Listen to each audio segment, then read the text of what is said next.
Subscribe कीजिए AQ take Hindi channel को और दबाइए इस बेल बटन को टेक्नोलॉजी वीडियो सबसे पहले देखने के लिए। Hello friends, welcome back to my channel. दोस्तों, आज इस वीडियो में मैं आपको बताने वाला हूं गूगल प्ले स्टोर में अगर आपके पास भी 921 का एरर आ रहा है तो इस प्रॉब्लम को कैसे सॉल्व करना है वो इस वीडियो में मैं आपको बताऊंगा। दोस्तों, सबसे पहले जो है आपको अपने एंड्रॉइड फ़ोन की सेटिंग में जाना है। उसके बाद जाना है आपको यहाँ पर नीचे ऐप्स में। फिर आपको जो है यहाँ पर सर्च बार में टाइप करना है गूगल प्ले स्टोर। उसके बाद आपको फाइंड आउट करना है। तो आप यहाँ पर देख सकते हैं ये है गूगल प्ले स्टोर। इसको ओपन कर लेते हैं। उसके बाद दोस्तों आपको जो है फोर्स स्टॉप के ऊपर क्लिक करके ओके के ऊपर क्लिक करना है। फिर आपको जो है यहाँ पर क्लियर डाटा के ऊपर क्लिक करके क्लियर ऑल डाटा के ऊपर क्लिक कर देना है।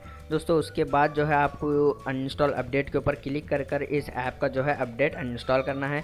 उसके बाद जो है आपको फिर से आपके गूगल प्ले स्टोर को जो है अपडेट करना है। फिर आप अपने फ़ोन को जो है एक बार रीस्टार्ट कीजिए, आपकी प्रॉब्लम जो है वो सॉल्व हो जाएगी। तो दोस्तों, इस तरीके से इस प्रॉब्लम को जो है सॉल्व कर सकते हैं। अगर आपको ये मेरा वीडियो पसंद आया तो प्लीज़ लाइक करें, शेयर करें और हमारे चैनल को सब्सक्राइब करे बिना मत जाना। मिलते हैं नेक्स्ट वीडियो में।